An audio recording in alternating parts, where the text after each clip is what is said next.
Bismillahirrahmanirrahim. Assalamu alaikum class 6. How are you all? I hope you all are fine students and doing great. Students, in today's working we are going to solve question number 5 and 6 of exercise 6A given on page number 86. Question number 7 is not included in your syllabus. आपके syllabus में just 6 questions हैं.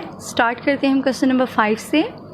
Samina spends 3/4 of her pocket money to buy chocolates and Samina spends का मतलब होता है खर्च करती है 3/4 of her pocket money. हमें ये नहीं पता कि उसकी पॉकेट मनी कितनी है, बस वो अपनी पॉकेट मनी का 3/4 जो है, 3/4 का मतलब यही होता है ना फ्रैक्शन 3/4 लाइक दिस. 3/4 मीन्स उसके पास किसी चीज़ के 4 हिस्से हैं और उसमें से वो जो 3 पार्ट्स हैं उसके वो किस पे खर्च करी है, चॉकलेट्स पे. इसका मतलब जो इसकी रिमेनिंग है, अब 3 तो उसने चॉकलेट्स पे स्पेंड कर दिए, तो रिमेनिंग कितने होंगे उसके पास 1/4 राइट. इतने हिस्से किसी चीज़ के आपके पास टोटल पार्ट्स जो हैं वो 4 हैं, उसमें से वो कितने स्पेंड कर रही हैं चॉकलेट पे 3, तो रिमेनिंग कितने होंगे. अब उसके पास कितने पार्ट्स बच गए, 1 पार्ट बच गया, मतलब 1/4 and the rest to purchase chewing gum. Rest का मतलब है बाकी जो बच गई उसके पास, जैसे मैंने अभी आपको दिखाया 1/4. सो 1/4 जो अमाउंट है उसकी वो किस पे स्पेंड करती हैं, च्युइंगम पे. 3/4 on chocolates and 1/4 on chewing gum. Find the ratio of amounts spent on chocolates to that spent on chewing gum. हमें रेशियो फाइंड आउट करनी है बच्चों. हमें अमाउंट्स का नहीं मालूम, लेकिन हमें अमाउंट्स के बारे में इंफॉर्मेशन ज़रूर पता है कि 3/4 चॉकलेट्स की है और 1/4 च्युइंगम की है. हमें रेशियो फाइंड आउट करनी है अमाउंट्स स्पेंड ऑन चॉकलेट्स.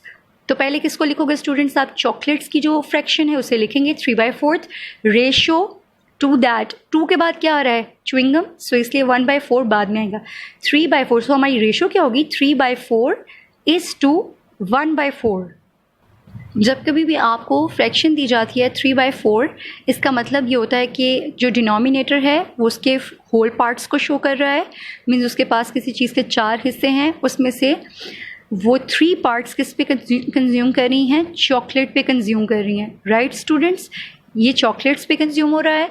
और मैंने अभी आपको बताया कि 3 पार्ट्स जो हैं वो 4 में से अगर चॉकलेट्स पे कंज्यूम हो रही हैं तो 1 पार्ट रह गया इसका, तो ये किस पे जा रहा है, इसका च्युइंगम पे वो स्पेंड कर रही हैं. राइट स्टूडेंट्स, अगर आपको इस तरह कॉन्सेप्ट की समझ आ जाती है तो ठीक है. Otherwise as a whole fraction कितनी होती है, फ्रैक्शन का जो होल होता है वो हमेशा 1 होता है. राइट, एज ए होल हमारे पास एक होल नंबर होता है 1. इसके आगे से हम पार्ट्स बनाते हैं ना.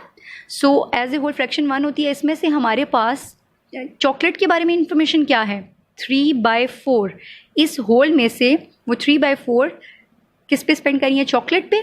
सो व्हाट वी लेफ्ट विद, अब वो रेस्ट जो है, रेस्ट अमाउंट कैसे आएगी हमारे पास, जो उसके पास अमाउंट है उसमें सपोज करें वो टोटल 1 है. ये फ्रैक्शन में होल अमाउंट जो होती है वो 1 होती है. ठीक है, एज अ होल फ्रैक्शन कितना होता है 1.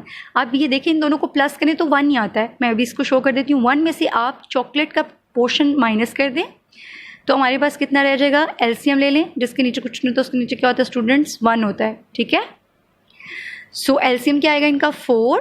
इससे डिवाइड करते हैं, 1 4 ज़ार 4, ऊपर वाले से मल्टीप्लाई करते हैं, 4 1 ज़ार 4. इसको डिवाइड किया, 4 आंसर आया. जो 4 आंसर है उसको ऊपर वाले से मल्टीप्लाई कर दिया, 4 1 ज़ार 4 माइनस ये डिवाइड होगा तो हमारे पास 1 आंसर आएगा. 4 1 ज़ार 4 होता है. 1 को जो आंसर आया उसको ऊपर वाले से मल्टीप्लाई करवाएं, 1 3 ज़ार 3. 4 में से 3 को माइनस करें, what we get 1/4.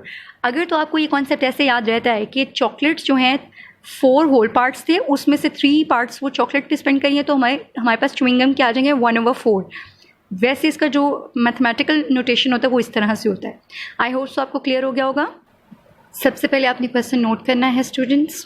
Dotted form में नहीं करेंगे आप, प्रॉपर क्वेश्चन को कम्प्लीटली लिखेंगे. Then solution. First information was about chocolate. Samina spends for chocolate. हमें अमाउंट नहीं मालूम स्टूडेंट्स, हमें उसका सिर्फ फ्रैक्शन पता है कि वो कितने रेशो से चॉकलेट्स पे स्पेंड करती है. 3/4, 3/4 लिखा हुआ था, तो इसका मीनिंग क्या होता है 3/4. अभी मैंने आपको च्युइंगम के लिए जो पार्ट है वो भी फाइंड आउट करना सिखाया. अगर आप डायरेक्टली भी लिख दें 1/4 तो वो भी अंडरस्टूड होगा कि 3 पार्ट्स 4 में से अगर चॉकलेट पे जाते हैं तो कितने पार्ट्स रह गए, 4 में से 1 रह गया, तो 1/4 किस पे रहेगा, च्युइंगम पे। और वैसे मैथमेटिकली इसको इस तरह से कि 1 एज ए होल होती है फ्रैक्शन, सो फ्रैक्शन का सम क्या होता है, होल क्या होता है 1 में से जो फ्रैक्शन आपको गिवन है उसको माइनस कर दिया, एलसीएम लिया जिसके नीचे कुछ नहीं होता स्टूडेंट्स, उसके नीचे 1 होता है, दोनों का एलसीएम 4 आएगा। 1 जो फ्रैक्शन के नीचे होता है मतलब डिनोमिनेटर में जो अमाउंट होती है उससे डिवाइड करते हैं। 1 के टेबल में 4 पर आता है, 4 जो आंसर है उसको इससे मल्टीप्लाई किया, 4 माइनस का साइन, इन दोनों को डिवाइड करेंगे, 4 1 ज़र 4 होता है, 1 को ऊपर वाली जो न्यूमिनेटर में अमाउंट होती है उससे मल्टीप्लाई करें, 1 3 ज़र 3, 4 में से 3 माइनस किए 1/4। सो हमारे पास च्युइंगम पे जितने उसने स्पेंड किए वो वाली फिगर आ गई, वो फ्रैक्शन आ गई। हमने रेशो जो लेनी है अमाउंट्स की लेनी है, ratio of amounts spend on chocolates to chewing gum. पहले चॉकलेट की आप फ्रैक्शन लिखो 3/4, देन आप च्युइंगम की लिख दें 1/4। सो 3/4 इज़ टू 1/4। जब आपके पास कभी भी रेशो में फ्रैक्शंस आ जाती हैं, चाहे एक फ्रैक्शन हो और दूसरा होल नंबर हो, क्रॉस मल्टीप्लिकेशन करवा दें।